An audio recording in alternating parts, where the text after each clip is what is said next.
All right, guys. Good evening, and what is going on? This is the Club of the Man 1993 coming at you for this week's episode of NXT's live review on this channel. We're going to take a look back at the March 7th, 2018 edition of NXT, which is overall a pretty good show. Can't complain. It was really solid. I mean, not the strongest show we've seen in NXT, of course, but I still thought it was a great show. Had me intrigued in seeing what's going to happen next. A couple of swerves or so, tonight.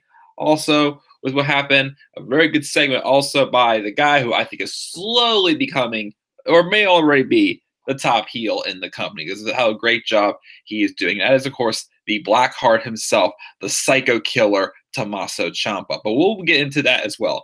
And we had a pretty good main event. And we have some good matches set for the future as we also kicked off the Dusty Rhodes Tag Team Classic. I'm glad that's back for the third year in a row. So let's get right to it. So we started off with a match, the first and only match we got of the night for the Dusty Rhodes Tag Team Classic. It was, of course, a tag match. It was TM61 taking on the Authors of Pain. Now, I thought to myself that they had to go with TM61 here because, to me, in my opinion, the Authors of Pain, they've already won the Dusty Rhodes Tag Team Classic. It would, with the hype that they were giving TM61 coming back, I thought, with this being a first round match, it's got to be TM61 winning this match. I would have all the chips on the table for TM61 winning this. And the match they put on, I thought was a good match. I had to go back again and watch. I watched the match they had at a TakeOver Toronto in the last Dusty Rhodes Tag Team Classic Finals whenever AOP won against TM61. And I thought that this would definitely be a tournament where, TM61 gets even more momentum. But for a surprise, Authors of Pain won.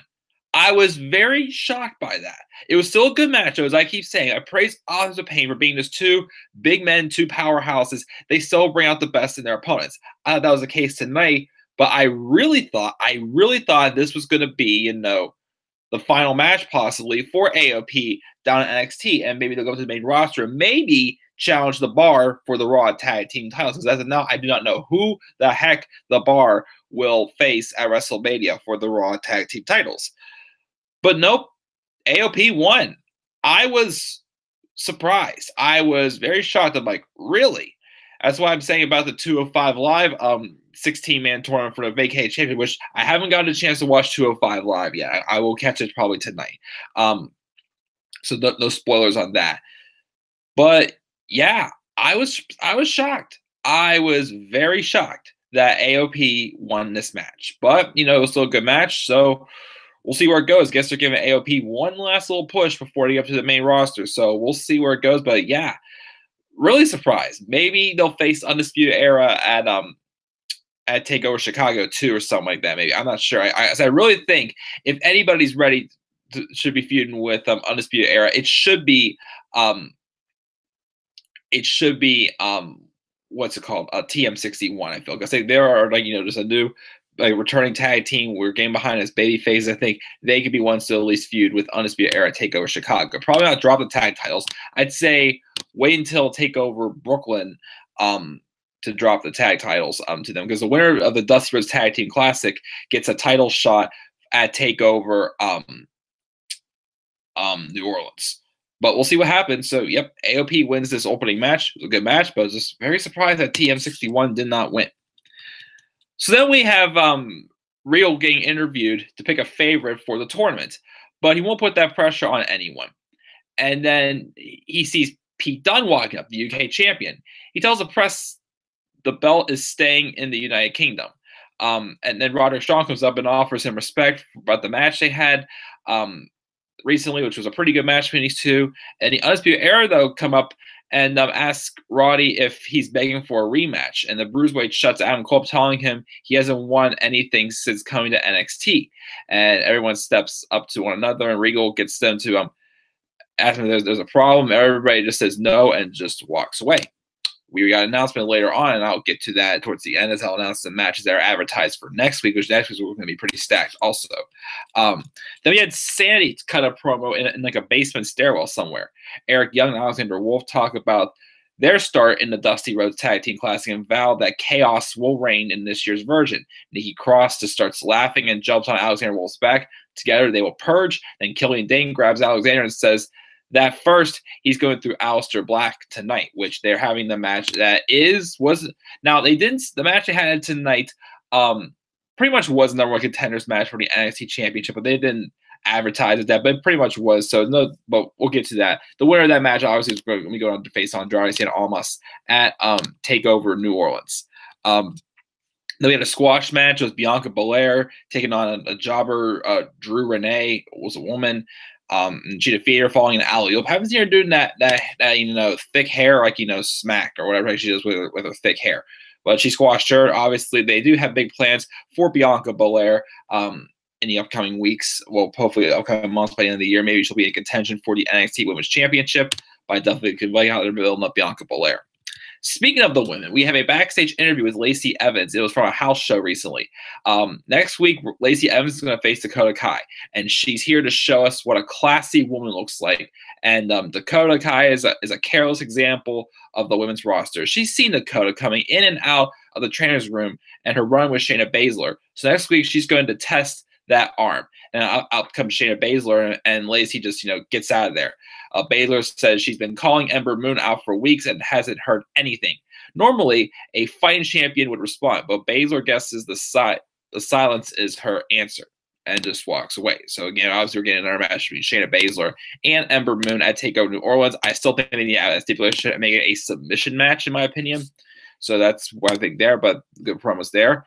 Then we have another promo with Heavy Machinery working out and talking about the Dusty Rhodes Tag Team Classic. Tucker Knight pulls Otis Dozovic on a sled, says last year they were veal, but this year they're aged beef.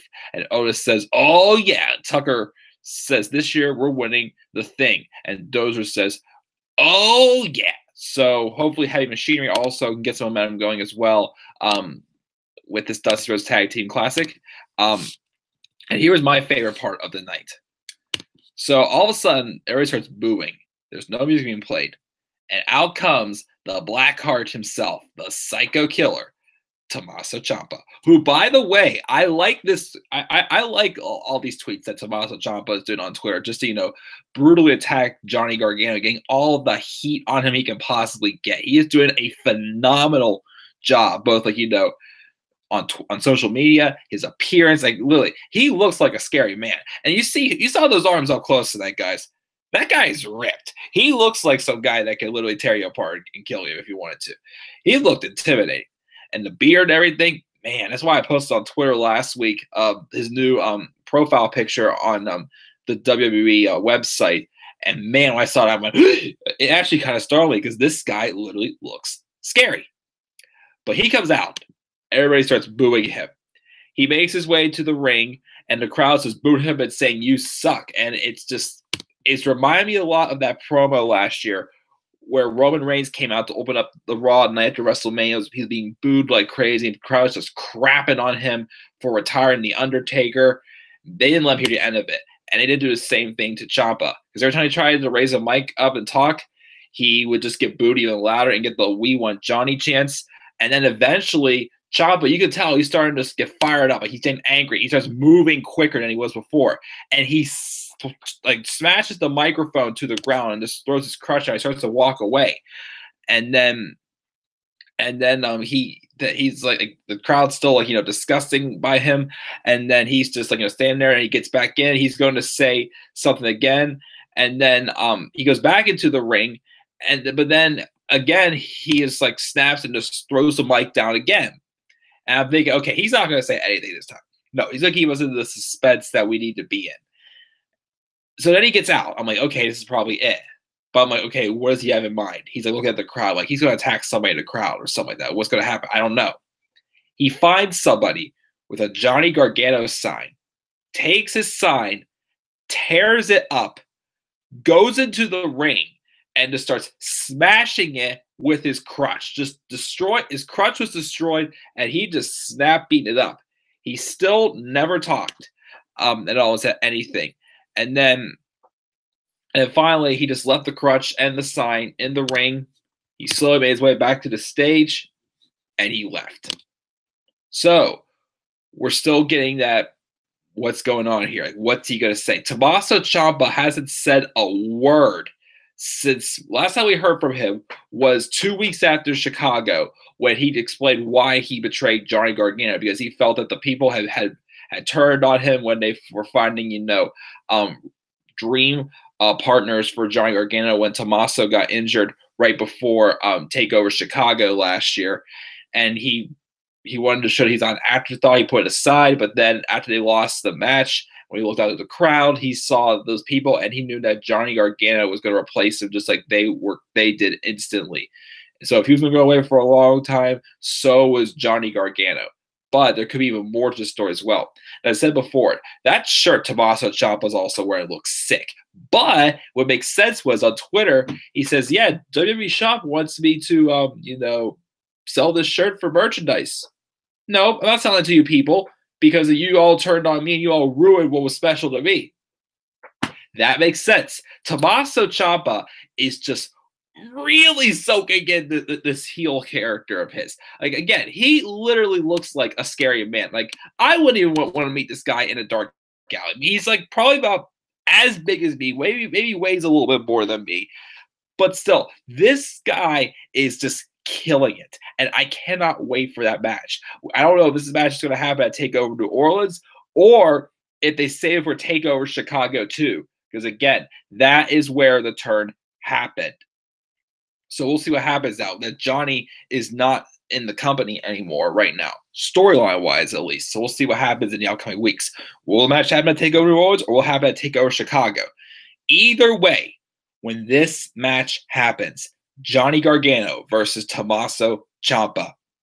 This needs to be the main event. You hear me? There is nothing bigger, nothing that's going to be bigger at all at an NXT TakeOver than Tommaso Ciampa and Johnny Gargano. The match they had in the Cruiserweight Classic, if that was amazing, if that was a match of the year contender, imagine what will happen at an NXT TakeOver match. These two will absolutely tear the house down. Nothing will be able to top it off. It will be a match of the year contender, and I am putting all the chips on the table for that because I know NXT will put on a great match. If it was the main roster, I'd be somewhat worried about it first, but this match could be awesome, and this segment, since nothing was ever said, just has me see more like what's gonna happen. I'm dying to know what's happening, and I cannot wait to see these two go head to head. But once again, not only Johnny Gargano again for all the babyface build he did as the underdog once him and Ciampa split up, but props also to Tommaso Ciampa for just soaking in this heel character and just making you legitimately intimidated by him and legitimately want to see Johnny Gargano get that revenge on him we've been waiting to see for so long. So this segment was awesome. And then before the main event, we learned that, reminded that next week we're going to be giving Lacey Evans taking on Kairi Sane. We're also getting Adam Cole taking on Pete Dunne, which I don't know if this is going to be for the UK title or not, but either way, we're getting them taking on each other, an interesting match. The Street Profits taking on Heavy Machinery and Sanity, I almost said Santino Marella. Sanity taking on Tina Sabatelli and Riddick Moss next week also. So, and also, by the way, I don't know what's going to happen in the for the NXT tag titles because apparently Bobby Fish suffered an injury on a house show this past weekend. So I don't know if he's not ready to go by TakeOver New Orleans, if Adam Cole will just replace Bobby Fish in the match, or if Bobby Fish will be ready by the time. So again, they're facing the winners of the Dusty Rhodes Tag Team Classic.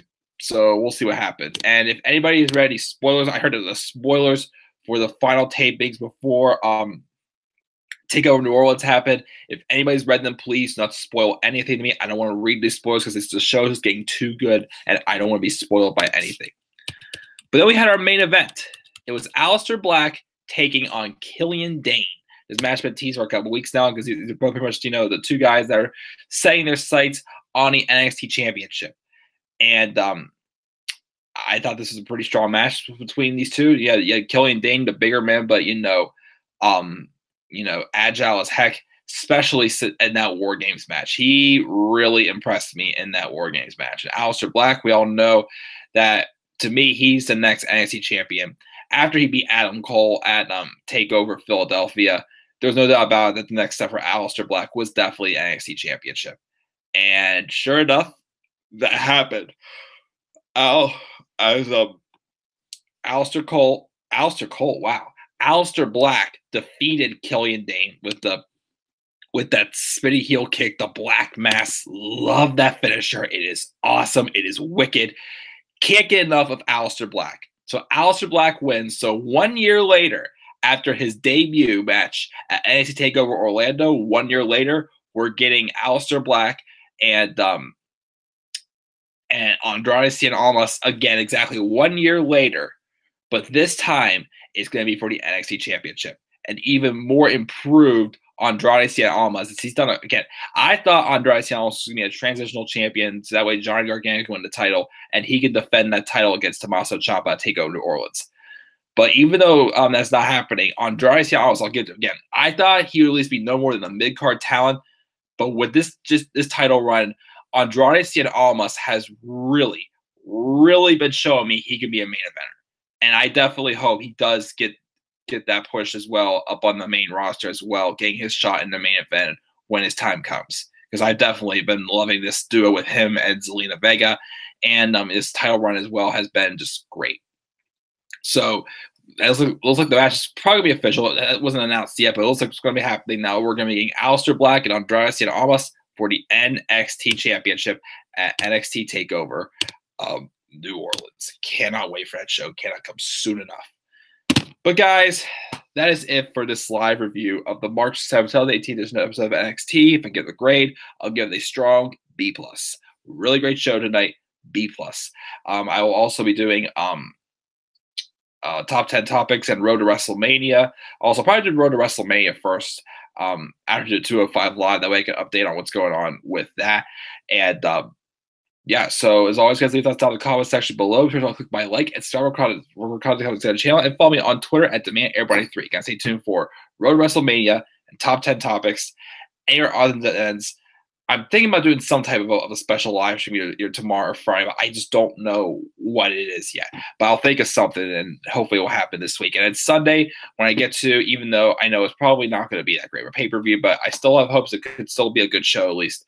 I will do a live review for Fastlane this Sunday, and then right back to the usual routine on Monday. So guys, thanks again for tuning in this live. Again, leave your thoughts in the comment section below if this video uploads. Click my like and subscribe button, and follow me on Twitter at DemandAirBoy93. So guys, with that, check it out. Until then, guys, my next video, peace.